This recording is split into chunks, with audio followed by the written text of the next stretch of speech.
Olá, eu me chamo Marina Vieira de Carvalho, sou professora doutora da Universidade Federal do Acre e estou gravando esse vídeo a pedido da professora Alexandra Lourenço Dias, coordenadora do Dicionário Decolonizado de Língua Portuguesa do King's College de Londres, no qual os alunos da professora enviaram algumas perguntas sobre um projeto que eu coordeno na UFAC, o Pérolas Negras, Afro-Brasilidades e Usos Públicos da História, do NEABI.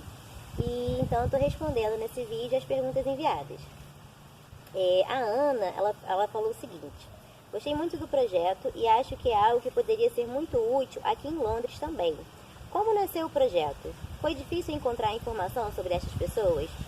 Bom, Ana, ótima pergunta. Muito bom falar, como é que surge um projeto, Não só falar como ele está pronto, mas assim, a construção.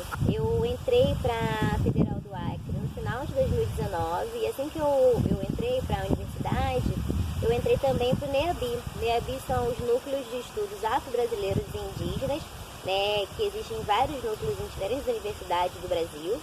E chegando no Acre, na Universidade Federal do Acre, eu procurei esse núcleo justamente porque é o local onde eu identifico o meu pensamento, a minha fala, Eu procuro sempre analisar o ethos, as civilizações, as potências educacionais, dos conhecimentos negados por uma tradição muito eurocentrada, presente, ainda muito dominante nas universidades brasileiras.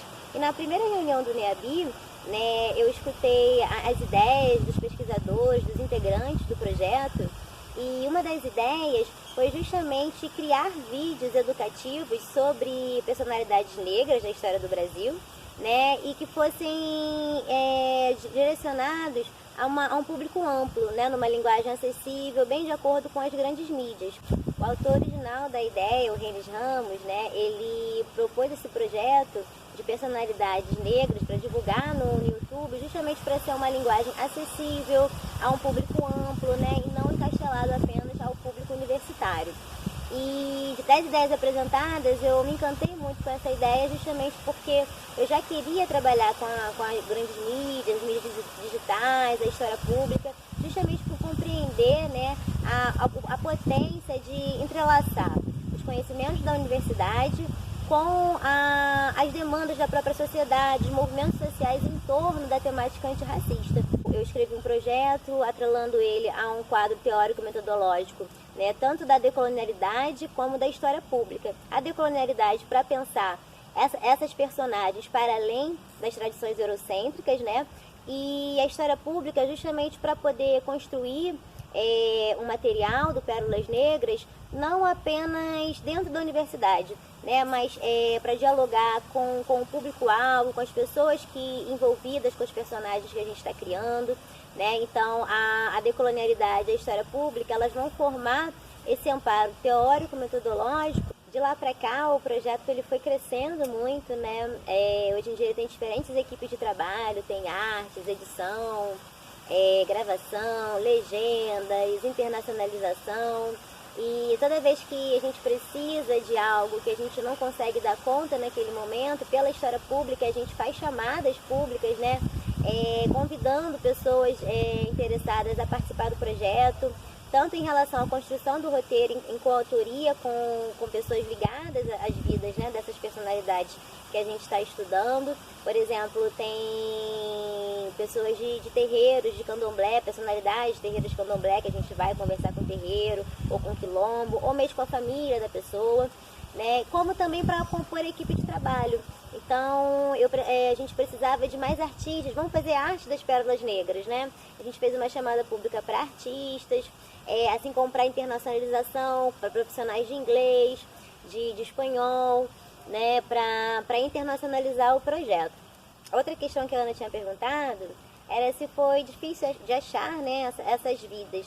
Bom, um dos critérios da construção do Pérolas Negras foi justamente que personalidade negra da história do Brasil a gente apresentaria, porque pode ser que você conheça, eu não conheço, então como criar um critério?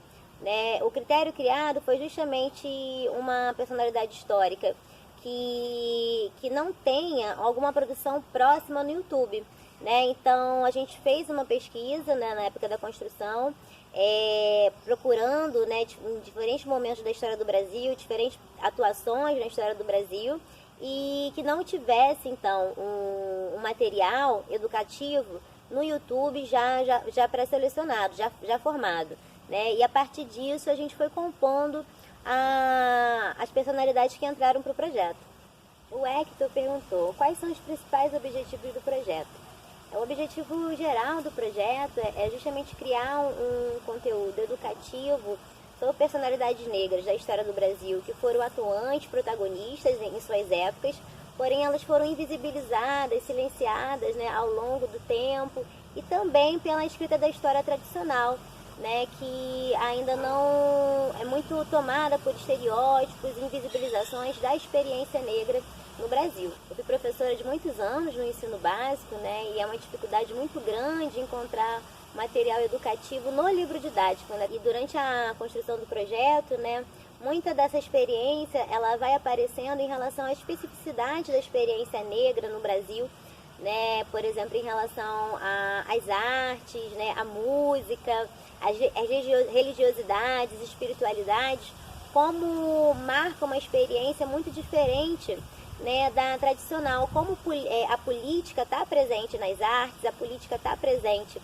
nas religiosidades, na espiritualidade, mostrando para a gente, né, um ethos, né, que vem da África, né, que se modifica aqui na experiência da diáspora, mas que tem uma continuidade transformadora, né? Então, compreender as especificidades do que é política, do ethos, né, negro na história do Brasil é uma conquista, né, que o projeto vai tendo ao longo da sua realização.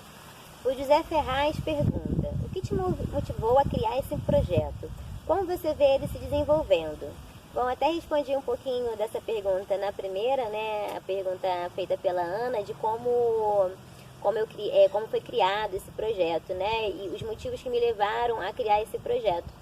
Como eu disse, ele foi ganhando uma vida própria, né? Hoje em dia a equipe de trabalho é muito grande, de pessoas não só da Universidade Federal do Acre, do NEABI, o FAC, como também da sociedade civil, não só acriana, mas de diferentes partes do Brasil, né? Porque esse projeto, ele realmente quer assumir a ideia de decolonializar a educação, o ensino de história, abraçando as potências de entrecruzar com a história pública, né? Com pessoas que também não são só objetos de estudo, mas sim entendendo as pessoas que estão entrelaçadas nessas vidas como sujeitos de conhecimento também.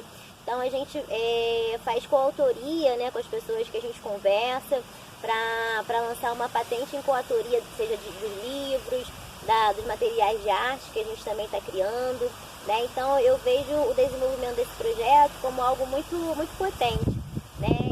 E nessa busca por visibilizar toda essa história negra invisibilizada, porque infelizmente no Brasil até hoje, né, a gente tem uma tradição muito eurocentrada que mesmo quando olha para a experiência negra, para a experiência indígena, não consegue compreender, não consegue enxergar a partir de uma outra cultura, né, a partir de um ethos indígena, dessas populações, né, que tem o seu legado civilizatório, como também das populações das Áfricas que vêm para o Brasil.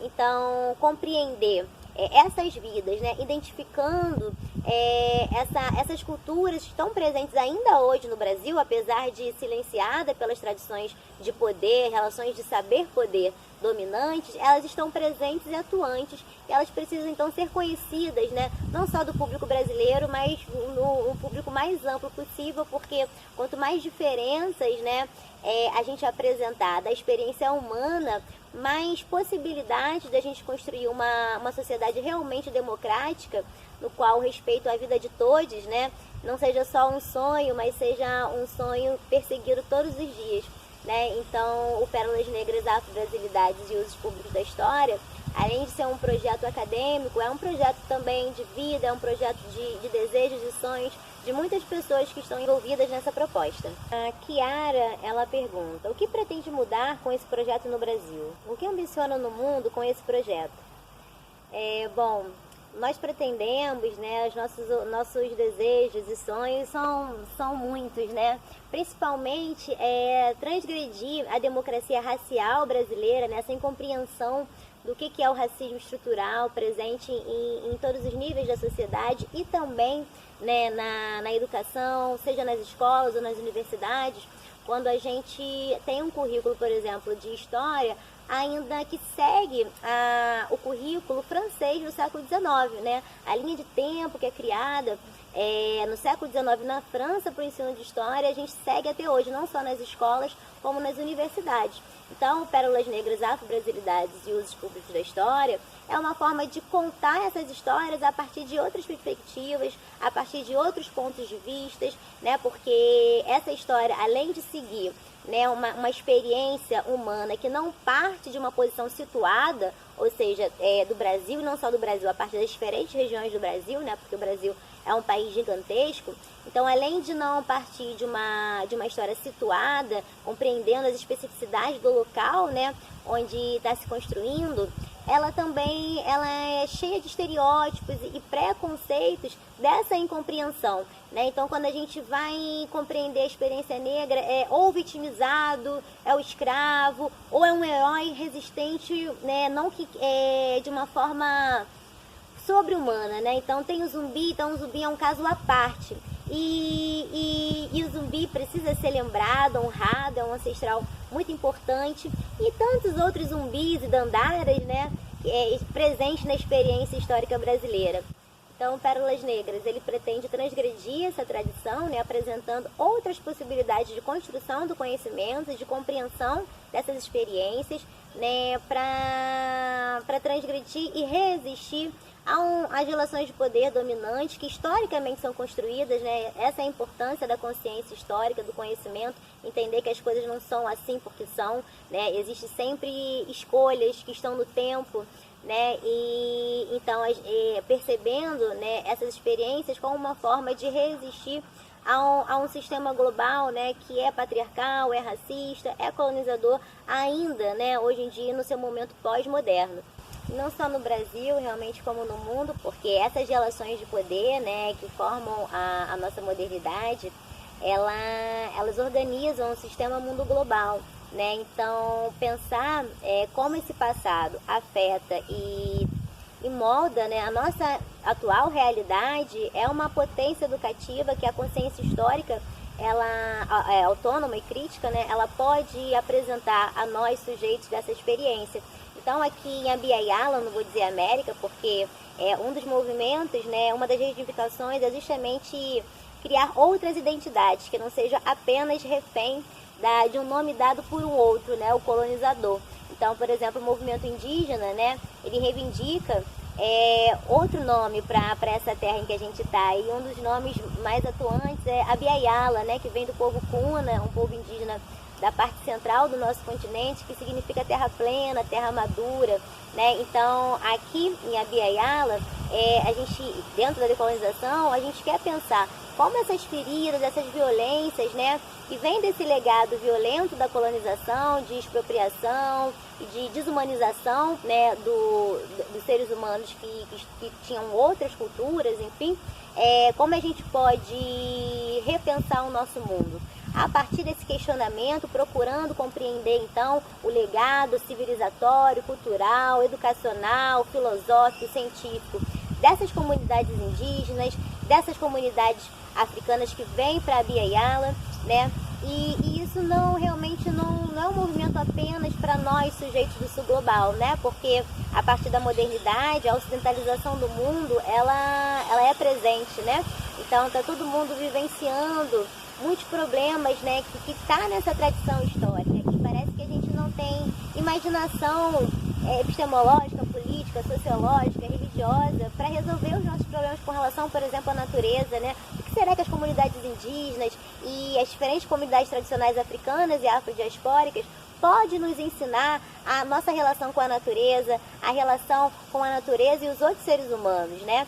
E também num país capitalista hegemônico como a Inglaterra, em qualquer outro lugar do mundo, essas perguntas elas podem ser feitas, né? O que ficou para trás que a gente não viu, que a gente pode aprender?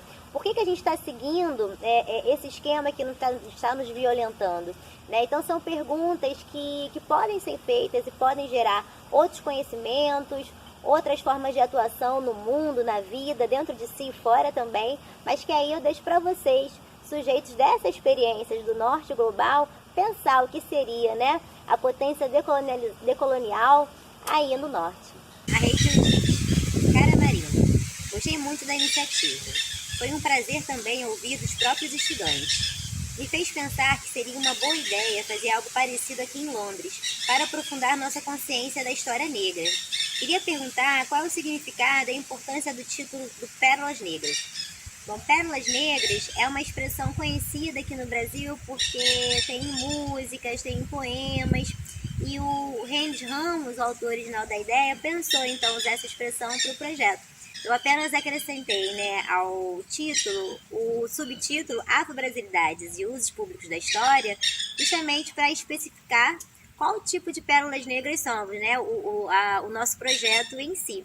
E o termo pérolas negras é aqui pensado como uma galeria de ancestrais, né, que tem muito a nos ensinar nessa compreensão de tempo Sankofa. Sankofa é uma filosofia que vem, né, da África, do povo Axante, da África Central, no qual Sankofa é uma representatividade de tempo, é uma ideia, né, um conceito de tempo, né, que pega a simbologia de um pássaro, é um pássaro que caminha para frente, sempre olhando para trás. Então, para a gente se posicionar no nosso tempo presente e projetar o futuro que a gente deseja, a gente precisa lembrar, aprender, né, com as experiências passadas. Então, cada personalidade dessa mostra pra gente os desafios e formas de resistência a enfrentamentos em relação à saúde, à educação, à política, ao dia a dia, né? Por exemplo, a princesa Otompé Jarô.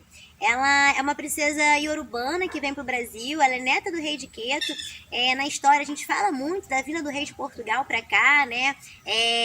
E toda essa questão da corte, da família real no Rio de Janeiro. A gente tem aqui a neta do rei de Queto, que é uma cidade-estado iorubana, né? Que vai trazer consigo o seu ethos, a sua cultura, dentro de um posicionamento no qual ela vai continuar a reinventar, né, esse ethos urbano aqui no Brasil. Então, ela vem da família Arô, que é a família que está ligada ao Odé, que no Brasil se torna Oxóssi, e Oxóssi reina até hoje, né, no Brasil.